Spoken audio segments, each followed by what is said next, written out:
আসসালামু আলাইকুম। আশা করি সবাই ভালো আছেন। দেশের ৪৯৫টি উপজেলা ভ্রমণের অংশ হিসেবে আমি এখন আছি আমার ৯৪তম উপজেলা কুমিল্লার ১৪ গ্রামে। তো চলেন শুরু করি। চৌদ্দগ্রাম কুমিল্লা জেলার বহুল পরিচিত এক উপজেলা। পুরো উপজেলার সাথে রয়েছে ভারতের ত্রিপুরা রাজ্যের বর্ডার, আর ঠিক মাঝ বরাবর চলে গেছে ঢাকা চট্টগ্রাম মহাসড়ক।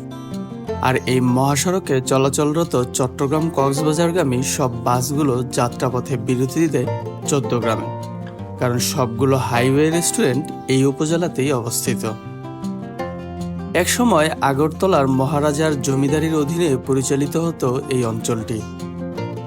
তৎকালীন সময়ে খাজনা আদায়ের সুবিধার জন্য বিভিন্ন অঞ্চলকে পরগনায় ভাগ করা হয়।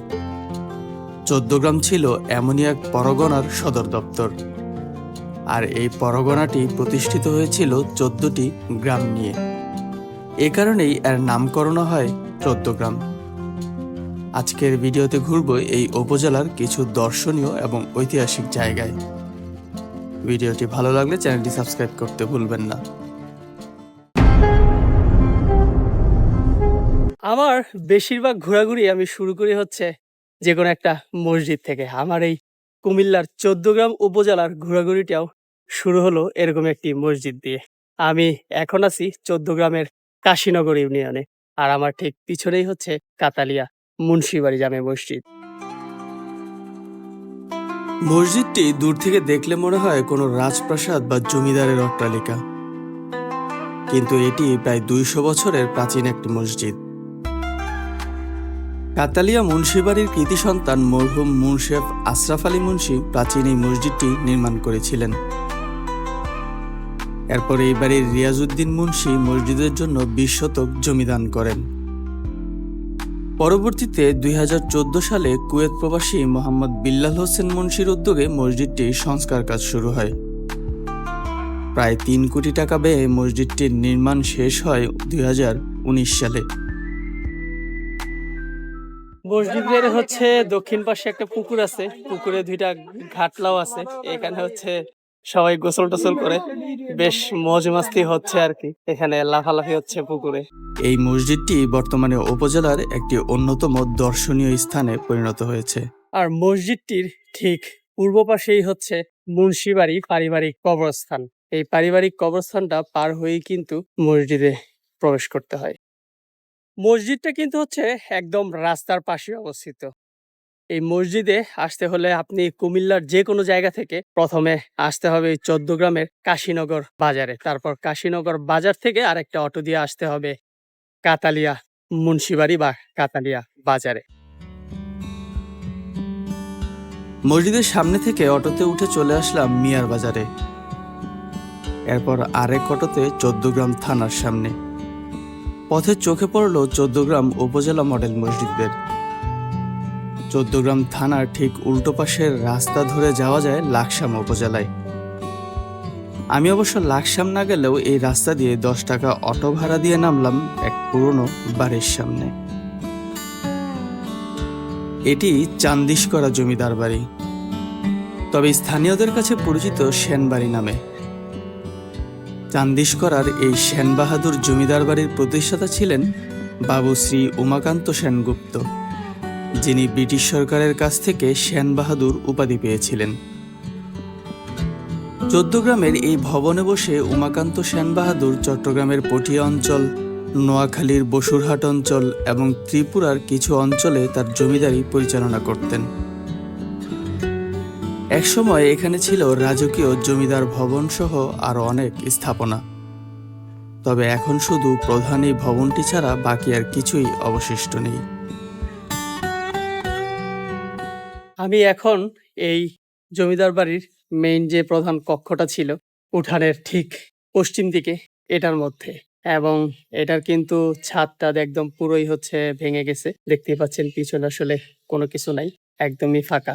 পরের দিকে এদিকে পিছনে বটগাছ বড়গাছা হয়তো জন্মিয়ে একেবারেই খুবই বাজে অবস্থা। আর এটার ঠিক উল্টা পাশে যে আমার পিছনের যে সাইডটা, ওইটা কিন্তু একদম জঙ্গলের মধ্যে। এই আঙ্গিনাটা পার হয়ে আরেকটি দরজা রয়েছে, এই দরজাটি দিয়ে ভিতরে ঢুকলেই জমিদার বাড়ির আগের অন্দরমহলগুলো ছিল, কিন্তু এখন এগুলো আসলে সবগুলোই বেদখল হয়ে কোনো কিছুই আর নেই। 1947 সালে দেশভাগের পর এই জমিদার বংশের সবাই চলে যান ভারতে। রয়ে যান একমাত্র বংশধর মুকুল সেনগুপ্ত, যিনি ছিলেন 14 গ্রাম হাই স্কুলের শিক্ষক। বর্তমানে তারই বংশধরেরা বাস করছেন এই বাড়িতে। তাদেরই প্রচেষ্টায় কয়েকবার সংস্কার করা হয়েছিল জমিদার ভবনটির, কিন্তু অর্থাভাবে এখন আর সংস্কার না করায় এটি প্রায় ধ্বংসের পথে। তবে জমিদার বাড়িতে ঢোকার আগেই আপনার হাতের ডান দিকে চোখে পড়বে পাশাপাশি দুইটি মন্দির, একটি জয়কালী মন্দির আর একটি হচ্ছে মহাদেব মন্দির। এবং এই দুইটি মন্দিরই কিন্তু প্রতিষ্ঠিত হয়েছিল জমিদার বাড়ির সময়কালে। পরবর্তীতে এই মন্দির দুটি সংস্কার করা হয়। চলে আসলাম 14 গ্রাম বাজারে, এবং এই বাজারটা কিন্তু হচ্ছে ঢাকা চট্টগ্রাম একদম মহাসড়কের মাঝখানে অবস্থিত। দেখতেই পাচ্ছেন এই রাস্তা দিয়ে কিন্তু হচ্ছে চিটাগং এর সব গাড়িগুলো, কক্সবাজারের সব গাড়িগুলো কিন্তু এই বাজারের উপর দিয়ে যায়। তো এই বাজারে আসলাম হচ্ছে এখন দুপুর, খাওয়া দাওয়া একটু পরে করব। আগে এই বাজারে একটা দোকানে মিষ্টি ট্রাই করব। মিষ্টি খেতে চলে আসলাম 14 গ্রাম বাজারের লোকনাথ মিষ্টি বিতানে। শুক্রবার জুমার নামাজের পর হওয়াতে মিষ্টিগুলো দেখলাম মাত্রই বানানো হয়েছে, আর দোকানেও ছিল প্রচুর ভিড়। এটা আমার বাবা করতো এই দোকানটা, ধরেন আজকে 30 বছর। এমনি বাবারা প্রাচীন থেকে আমার বাবারা আপনার আছে প্রায় 200-300 বছর ধরে এই মিষ্টি ব্যবসা বাবা করতো, দাদা করতো, বাবা করতো, এইভাবে চলছে। আপনাদের এখানে কোন মিষ্টিটা সবচেয়ে ভালো? আমাদের মিষ্টিটা হলো আপনার মালাই চপ, রসমালাই, আপনার চমচম। কত করে কেজি মালাই চপের? মালাই চপের কেজি হলো 600 টাকা। যেহেতু এসেছি কুমিল্লায়, তাই অবশ্যই ট্রাই করতে হবে রসমালাই জাতীয় মিষ্টি। নিয়ে নিলাম 1 পিস মালাই চপ। মানে কুমিল্লার মিষ্টি টেস্টই অন্যরকম, কিছুটা রসমালাইয়ের মতো, কিন্তু মিষ্টিটা হচ্ছে একটু বড় সাইজের। রসমালাই যেমন গুটি গুটি থাকে, আর এখানে এটা হচ্ছে একটু বড় সাইজের। এই হচ্ছে ডিফারেন্স। রসমালাই এবং মালাই চপের থেকে মানে গুটিগুলোর থেকে হচ্ছে রসগুলা কিন্তু বেশি মজা পায়। এগুলার এইসব মিষ্টির রসটাই হচ্ছে মেইন। মিষ্টি খেয়ে একটা লোকাল বাসে উঠলাম। এই রোডে কুমিল্লা থেকে ফেনী পর্যন্ত কিছু লোকাল বাস চলাচল করে। নামলাম 14 গ্রামের চিউরা বাজারের একটু আগে। এই 14 গ্রাম উপজেলা সবচেয়ে বিখ্যাত হচ্ছে তার হাইওয়ে রেস্টুরেন্টের জন্য। আর আমি আজকে খাবার খেতে আসছি যেই রেস্টুরেন্টে, এটাও কিন্তু এই 14 গ্রাম উপজেলার সবচেয়ে পপুলার একটি জায়গা। এটা হচ্ছে কাবাব এক্সপ্রেস। আজকে এটাতে খাবো। ঢাকা চট্টগ্রাম হাইওয়ে চট্টগ্রামের দিকে যেতে পড়বে এই রেস্টুরেন্টটি। যদিও এটা হাইওয়ে রেস্টুরেন্ট, তবে এখানে কোনো হাইওয়ে বাস যাত্রা বিরতি দেয় না। ঢাকা চিটাগং হাইওয়ের 14 গ্রামের এই অংশটা থেকে ইন্ডিয়ার বর্ডার খুবই কাছে। রেস্টুরেন্টে বসে খাবার খেতে খেতেও ইন্ডিয়ার বর্ডার দেখা যায়। হাইওয়ের পাশে বিশাল একটা জায়গা নিয়ে করা হয়েছে এটা। পেছনের দিকে অনেক সুন্দর কিছু জায়গা আছে ছবি তোলার মতো। ইনফ্যাক্ট পুরো রেস্টুরেন্টটাই ছবি তোলার জন্য পারফেক্ট। এজন্যই মূলত স্থানীয়দের কাছে এটা খুবই জনপ্রিয়। ঢাকা থেকে কুমিল্লা ঘুরতে আসলেও অনেকেই এখানে আসেন ঘুরে দেখতে। পাশাপাশি এর খাবারও নাকি ভালোই শুনলাম। আমিও প্রথমে ঢুকেই পুরো জায়গাটা ঘুরে দেখলাম, বেশ ভালোই লাগলো। তবে বিকালে আসতে পারলে হয়তো আর সুন্দর ভিউ পাওয়া যেত। এর আরেকটা ভালো দিক হচ্ছে এই রেস্টুরেন্টের পাশে একটা চার্জিং হাবও আছে। যদি কেউ ইলেকট্রিক ভেহিকেল নিয়ে আসেন তাহলে চার্জ করতে পারবেন। এইটা হচ্ছে একটা ছাউনির মতো, এটা হচ্ছে ছবি তোলার জন্য করা হয়েছে। আর এটা হচ্ছে মোটামুটি একদম লাস্টের একটা ছাউনি। আমার ঠিক পিছনেই কিন্তু একটা মাঠ দেখতে পাচ্ছেন, আর মাঠের পিছনেই হচ্ছে যে গাছগুলো দেখা যাচ্ছে, এই গাছগুলো কিন্তু হচ্ছে ইন্ডিয়ার। অর্থাৎ এখান থেকে কিন্তু আপনি যদি হেঁটে যান তাহলে সর্বোচ্চ 5 মিনিট লাগবে হচ্ছে ইন্ডিয়ার বর্ডারে যেতে। জায়গাটা আমার কাছে খুবই ভালো লেগেছে। এখানে চাইলে আপনি প্রকৃতি উপভোগ করতে করতে খেতে পারবেন। আর যদি গরম বেশি লাগে তাহলে ভেতরে এসিতে বসেও কিন্তু খেতে পারবেন। যাই হোক, ক্ষুধা ছিল অনেক, তাই অর্ডার দিয়ে দিলাম খাবারের। একটা মোরগ পোলাও নিলাম, প্রাইস হচ্ছে 250 টাকা। আসছি দুপুরবেলা, তাই মেনু আইটেম খুবই কম। ওনাদের মেইন মেনুগুলো হচ্ছে বিকালে, কাবাবের যে মেনুগুলো থাকে ওগুলো সব বিকালে, বারবিকিউ টারবিকিউ সবই হয়। তো আমি তো এখন হচ্ছে ঘোরাঘুরির এমন একটা জায়গায় আসছি যে আমার হচ্ছে দুপুরে টাইম লাঞ্চ করতে হচ্ছে, তাই হচ্ছে লাঞ্চ নিলাম। বিকেল বেলা আসলে হয়তো বা কাবাব টাবাব কিছু ট্রাই করা যাবে। খাওয়া দাওয়া শেষ করে একটা অটোতে উঠলাম। অটোতে উঠে এই রেস্টুরেন্টের পাশেই হচ্ছে চিউরা কাজীবাজার। এই চিউরা কাজীবাজারে হচ্ছে নেমে গেলাম। এরপর হাঁটতে হাঁটতে চলে আসলাম চিউরা কাজীবাড়ি মসজিদের সামনে। কুমিল্লার ১৪গ্রাম উপজেলার স্বনামধন্য একটি বংশ হচ্ছে চিউরা কাজীবাড়ি। এই কাজী বংশের আদিপুরুষ কাজী শাহাবুদ্দিন বিচারক পদে অধিষ্ঠিত হয়েছিলেন। তখন বিচারককে বলা হতো কাজী। সেই সুবাদে এই বাড়ির নাম হয়ে যায় কাজীবাড়ি। এই বাড়ির অনেক বংশধর নিজ কর্মগুণে মানুষের কাছে সম্মানিত হয়েছেন। যেমন বাংলাদেশের ৮ম প্রধানমন্ত্রী ছিলেন এই বাড়ির কাজী জাফর আহমেদ, যিনি জেনারেল এরশাদের আমলে প্রধানমন্ত্রী হন। এছাড়া শিল্পপতি কাজী জহিরুল কাইয়ুম, যাকে বঙ্গবন্ধু কাইয়ুম ভাই বলে ডাকতেন। নবাব মোশাররফ হোসেন চৌধুরী ছিলেন অবিভক্ত বাংলার শিক্ষা ও আইনমন্ত্রী। এই বাড়ির এরকম অনেকেই প্রতিবার দুটি ছড়িয়ে নিজ নিজ ক্ষেত্রে অসামান্য অবদান রেখেছেন। এজন্য এই বাড়িকে বলা হয় তারায় ভরা বাগান। কাজীবাড়ির সামনে বিরাট এক পুকুর। সেই পুকুর পাড়েই কথা হচ্ছিল এই বাড়ির বর্তমান বংশধরদের সাথে। আমার নাম হলো কাজী সরোয়ার আলম। ও আচ্ছা, আপনি আমি কাজী এক্স বাড়িরই? ব্যাংকার। হ্যাঁ, আচ্ছা আচ্ছা। আমি এ বাড়ির ষষ্ঠ পুরুষ। ও, ষষ্ঠ পুরুষ। এখানে কি আড্ডা দিচ্ছেন, তাই তো? হ্যাঁ, আমরা এই গরমের মধ্যে ঘরের ভিতরে তো প্রচন্ড গরম, তাই একটু এখানে পায়চারি করতেছি ঘাটলায় বসে। মানে নতুন প্রজন্মের সাথে পুরাতন প্রজন্মের একটা আড্ডা এই কৃষ্ণচূড়া গাছের নিচে। তো আমাদের এই কাজী বাড়ি মূলত ভারতের ভোজপুর থেকে, যে চট্টগ্রামের ফটিকছড়ির ভোজপুরে আসছে, এটুকু আমার জানা। ভোজপুর কাজীবাড়ি নামে একটা বিশাল এবং প্রতাপশালী কাজীবাড়ি। আর কাজীটা আসলে এটা আমার যে জানা মতো এবং শোনা মতে, এটা মধ্যপ্রাচ্যের কোনো এক স্থান থেকে ক্রমান্বয়ে ধাপে ধাপে ধাপে ধাপে ভারতের ভোজপুরে আসছে।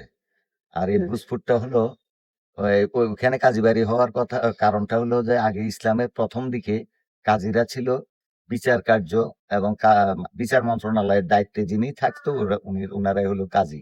ওই বংশটা আস্তে আস্তে ক্রমান্বয়ে এই মানে ব্যবসা করতে যখন চট্টগ্রামে আসছে, ওইখানে তৎকালীন যিনি ছিলেন দায়িত্বে, ওরাই একটা জায়গা, এ, যে ফটিকছড়ির একটা নির্দিষ্ট এরিয়াকে এদেরকে দিয়ে এবং প্রশাসনিক দায়িত্ব, বিচার কার্যের দায়িত্ব দিয়ে ওইখানে তাদেরকে থাকার জন্য ব্যবস্থা করে দেওয়া হয়েছে। তো এরা ব্যবসার কালক্রমে মানুষের সংখ্যা বৃদ্ধির ফলে এবং ব্যবসায়িক পরিধি বাড়ার কারণে এরা চিউরা কাজীবাড়িতে একটা পার্ট চলে আসছে। তো কাজী বাড়িরই হচ্ছে নতুন প্রজন্মের একজন ভাইয়ের সাথে দেখা হয়ে গেল। উনি হচ্ছে এখন আমাকে বাড়িটা একটু ঘুরে দেখাচ্ছে আর ওনাদের ইতিহাসটা সম্পর্কে একটু বলতেছে। এটা আমাদের পূবালী ব্যাংকের চেয়ারম্যান যখন গ্রামের বাড়িতে আসে তখন এখানে আসি বসে। এই বাড়িটি হচ্ছে কাজী জহিরুল কাইয়ুম সাহেবের বাড়ি, যাকে বঙ্গবন্ধু নিজে বলতেন কাইয়ুম ভাই। মুক্তিযুদ্ধের একটি চলচ্চিত্র মেঘের পর মেঘ, যেটির পরিচালক ছিলেন চাষী নজরুল ইসলাম, উনি কিন্তু এটা শুটিং করেছিলেন এই বাড়িটিতেই। হাঁটতে হাঁটতে তাদের কিছু পুরাতন বাড়িঘরও দেখালেন, যেগুলো চিউরা কাজীবাড়ির আদি প্রজন্মের সময় নির্মিত হয়েছিল। এই চিউরা কাজীবাড়ি আয়তনে যেমন বিশাল, তেমনি এই বাড়ির মানুষজন মনের দিক থেকেও বিশালত্বের অধিকারী। তারা সবাই মিলে তাদের বাড়িঘরগুলো দেখালেন, কত শত ঘটনা শেয়ার করলেন। এখানে আমাদের অনেক বড় জমিদারি ছিল। পাশাপাশি পাক ভারত উপমহাদেশের যে আইন এবং বিচার মন্ত্রী ছিলেন নবাব মোশাররফ হোসেন। এভাবে ক্রমান্বয়ে এদিকে আমরা আস্তে আস্তে ডাইভার্ট হই এবং আমাদের জলপাইগুড়িতে অনেকগুলা চা বাগানের ব্যবসা ছিল, পাশাপাশি ঠিকাদারি ব্যবসা। এভাবেই ব্যবসায়িক পরিধি ক্রমান্বয়ে বাড়তে থাকে এবং বাংলাদেশের শিল্পপতিদের মধ্যে বেশ বড় একটা অবস্থান ছিল আমাদের এই পরিবারের, সিওরা কাজী পরিবারের।